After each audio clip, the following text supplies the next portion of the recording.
Okay, good afternoon, grade 11s, and I'll be continuing from where I stopped. In our previous lesson, we've looked into stress and crisis management. We look at what stress means. We looked at ways to manage stress, the importance of stress management in a pressurized work environment. And we look at types of crisis. We look at what change means. And I could remember in my previous lesson, I said it's very important for the management to take the employees along, carry them along in terms of implementing a change. Employees need to be informed. They need to process the information. They need to think through it.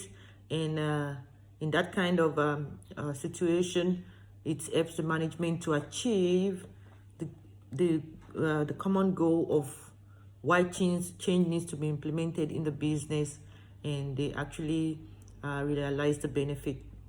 So today I want to speak about change theories and change management theories. We'll be looking at two different types of theories. So when you're talking about theories, you'll be talking about people's hypotheses, researchers that look into what change management is, and they actually come up with methods or ways by which change can be implemented in the workplace. And they actually putting it across to the management that if you follow certain rules, change will be properly implemented in the workplace. If you do not put some things in place, it might not work for you. So we'll be looking at two different people that spoke about certain model of change that can be used. And the first one we'll be looking at Kurt Lewin, which spoke about 3 steps to change model, and later on we'll talk about John Kotter that spoke about 8 steps that need to be followed when implementing a change in the workplace. So firstly, we'll be looking at what Kurt Lewin actually said about change management. Number 1, Kurt Lewin spoke about 3 steps that needs to be followed when you want to implement a change in the workplace. And the first step we need to look into is what we refer to as unfreeze. Unfreeze. Number 1, what does it mean? Safety, comfort, and feelings of control in a family environment are what Lewin calls a frozen state. That is, the safety, the comfort, and how people feel about to change is very, very important. And he also said, under the unfreezing stage or step, change is threatening and always causes discomfort. Remember I said in the previous lesson, we as human beings, we're so comfortable in our zone. We find it difficult to change. We find it difficult to think differently or do things in a different way because we're so used to the way we normally do it. So change is threatening and causes discomfort. And at the same time, it is significant effort to make use of unfreeze them in order to get them to change. So which means when you are when you are so used to a certain situation or certain way of doing things, it means you are freezed in that kind of a situation. So for you to change in the workplace, you need to be unfreezed. So that change can actually occur in the workplace. So when you're talking of unfreezing, what do you need to unfreeze? You need to unfreeze what? The safety, you need to unfreeze the comfort, and at the same time, you need to unfreeze the feelings of control in an individual. And number 4, he said, point 4 under unfreezing is that individuals must understand the need for change. I actually want you to underline that. People need to understand the need for change and feel motivated to change before any change can take place. Before changes can take place in the workplace, people need to understand why do we need change. And at the same time, people need to be motivated to change before any change can take place. So number 2 step that he spoke about is change. In this stage, people look for new ways to do things. Some people will take longer than the others to accept the change, which is normal. Important to help them see how the change will benefit them personally. So businesses or the employer needs to make sure that employees see what is going to be the benefit to me, like as an individual, if I want to undergo that change. And at the same time, time and communication. Please underline that. Time and communication is very, very important. People need to be told before change can take place. You need to communicate with people. Timing is all about informing them before it takes place. Communicating with them, sending them messages, getting them involved. You cannot just bring change into the workplace. It causes chaos, it causes confusion, and that workplace cannot be successful. And the third step he spoke about is to refreeze. The third step he spoke about is to refreeze. In this stage, you return the organization to a sense of stability. This is necessary to create acceptance, please underline that, and confidence before more changes are being made. Celebrate the success of change so that people can find closure and believe that future changes will be successful too. So that is very, very important. You need to refreeze people. You need to bring a sense of stability into the organization. You need to create acceptance. You need to give people confidence, and at the same time you need to celebrate the success of change. So when you see people changing for good, accepting change in the workplace, they need to be acknowledged, it needs to be celebrated, and that is where people can see, okay, fine, I think change is good. I think people are seeing me that I'm changing, and that is very, very important. And I think I as a teacher, I make use of this kind of a theory, because when I want someone to change, like, I actually make that person so uncomfortable in the classroom, because I want that person to change for good. And at the same time, I always make sure that I call that individual, I call that learner on a one-on-one basis, giving that person a valid reason why I want you to change. Speaking to that person like, this is the reason why I want you to change. This is the benefit of the change, if you can give in yourself for a change. And when there is a change in that person, that is the third step. You rephrase that. I celebrate that learner in front of the classroom. I acknowledge that change. And from there, the learner gets a sense of acceptance, and to move on that, okay, I think Mr. Yewa can see changes in me. And it actually works in a great way. So in summary, what Kurt Lewin actually spoke about, it spoke about unfreezing, spoke about change, and it spoke about what? Refreezing. That is very, very important. And one thing you need to put at the back of your mind is that he's laying emphasis on the time and the communication. You need to give people time before, and you need to communicate with them. And at the same time, when you see that people have changed for good, you need to celebrate the success of change. And from there, people can find closure from what they used to do or what used to be their comfort zone. Yeah. So number 2, I want to speak about the John Kotter 8 steps of leading a change. What does it refer to?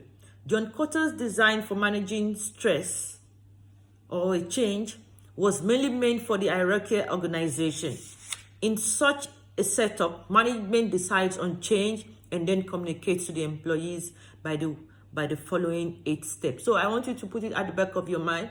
John Kotter spoke about 8 steps to change, and he's actually focusing more on the management. He's focusing more on the levels of management in the workplace. We're looking at businesses that have 3 levels of management. Remember, not all businesses have 3 levels of management.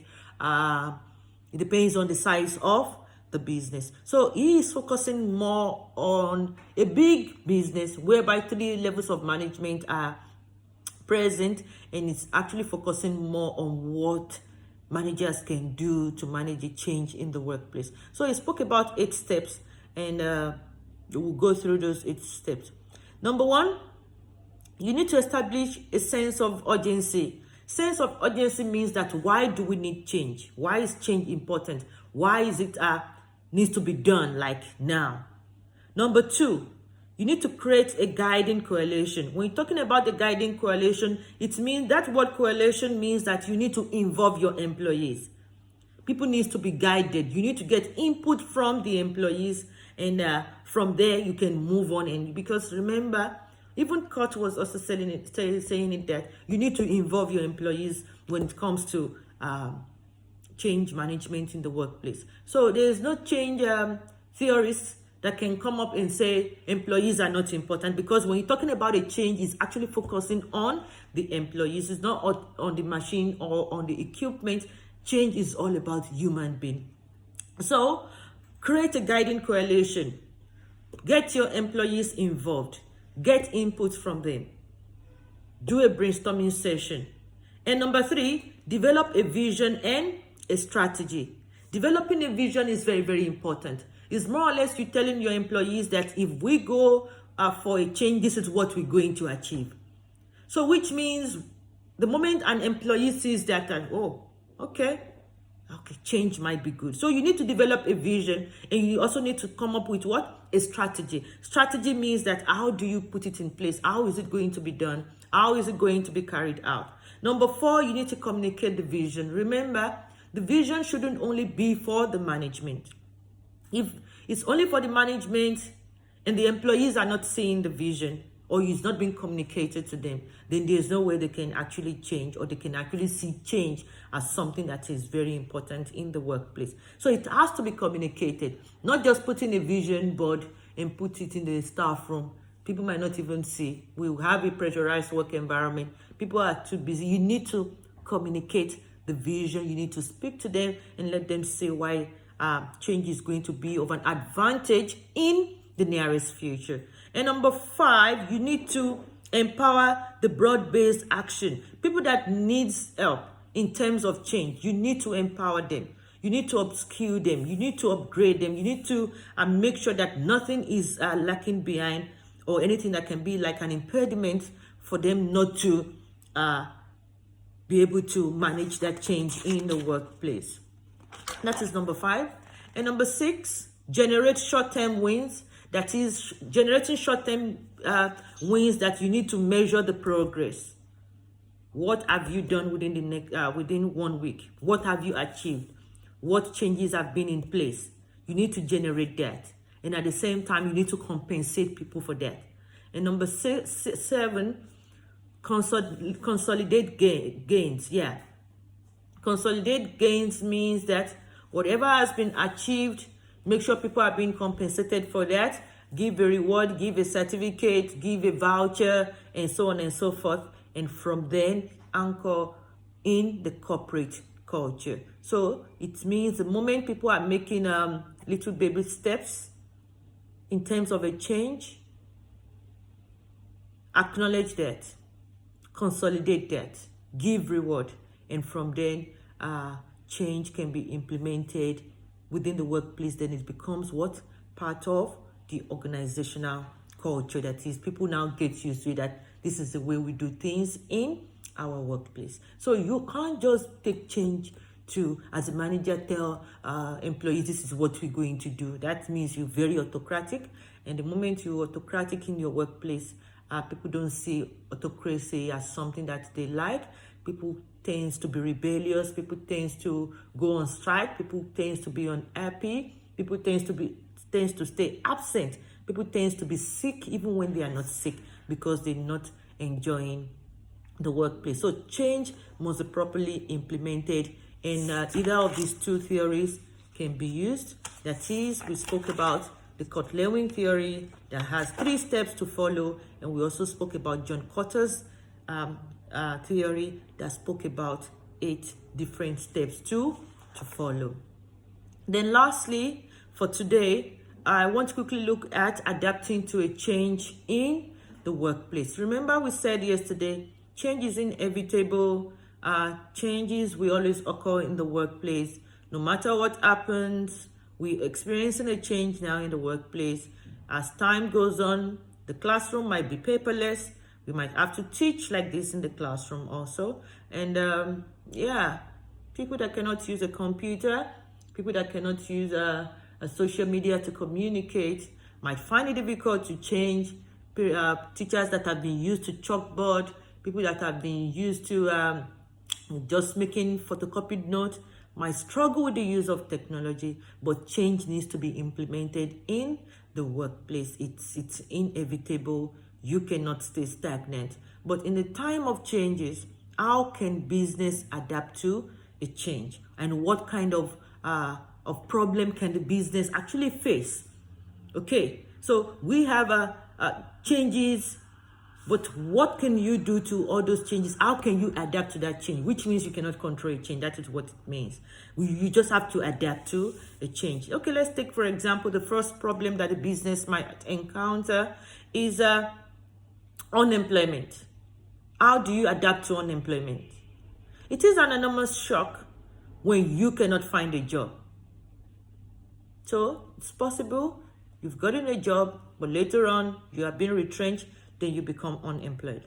One solution to adapt one solution is to adapt by changing your way, by changing your way of thinking. I actually want you to underline that. When you are unemployed, how can you adapt to that kind of a change? From being employed to unemployed, you need to change your way of thinking.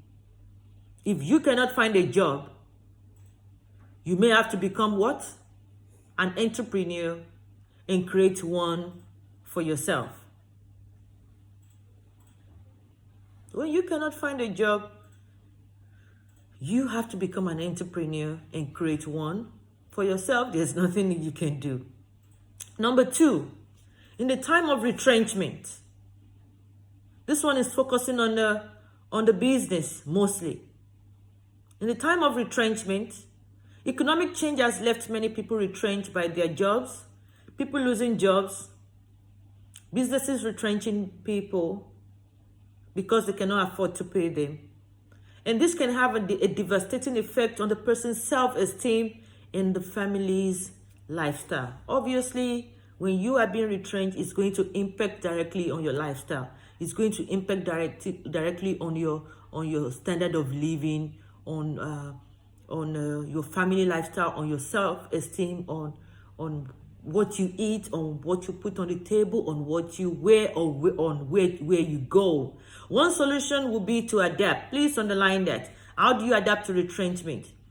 One solution would be to adapt to the new situation by what? Accepting it and becoming what? Creative. So becoming creative in what sense? You need to create your own job after being retrenched. So can I say, it's good to have 2 jobs. Like, you're working for someone and you have a plan B for yourself. That is why I always encourage learners.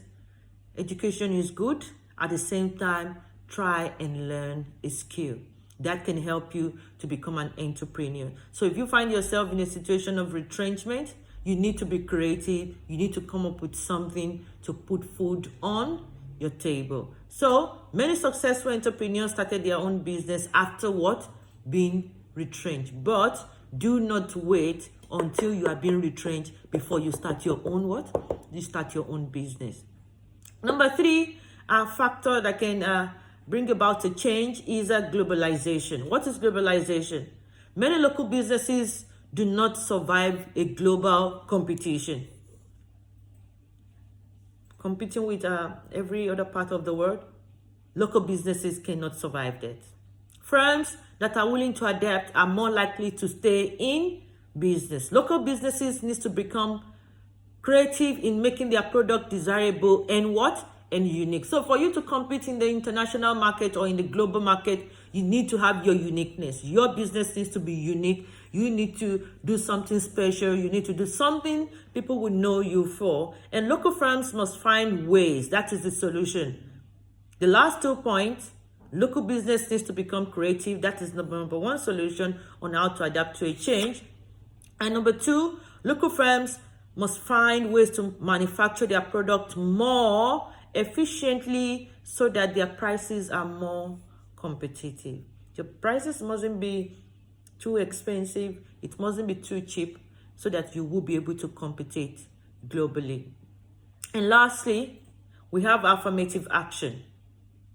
What is affirmative action? So when you're talking about affirmative action, it can also be linked into unemployment. So what's affirmative action? Affirmative action means prioritizing the previously disadvantaged people in South Africa, that is putting them first Affirmative action provides work opportunity for previously disadvantaged people. It requires a change in attitude towards employing people. So in a time of unemployment, other businesses need to actually look into affirmative action. When you are recruiting people in your business or you're giving jobs to people, you need to prioritize the black people, because those are the previously disadvantaged group in South Africa. You need to put them first. They need to be prioritized to minimize unemployment. So it is a big change for South African businesses have had to adapt to. With clear goals and positive communication, people will be more readily adapt to affirmative action. So for affirmative action is focusing more on the business. Businesses need to prioritize the black people. They need to give them job first, because they've been previously disadvantaged, previously segregated, previously marginalized. So you need to prioritize them. That is the affirmative action, putting the black people first. And when I'm talking about the black, I'm not talking about black skin. It's if you're not white, you're black. So even if you colored, you Indian, you black. So businesses need to prioritize all those groups when giving out jobs or during recruitment. And that actually brings us to the end of the topic: stress management, crisis management, change management. How do you adapt to change in your workplace? And what are the steps to follow when implementing a change? Which two theories I've spoken about? We spoke about Port Lewin, and we also spoke about John Cotter's 8 steps of leading a change. Good afternoon.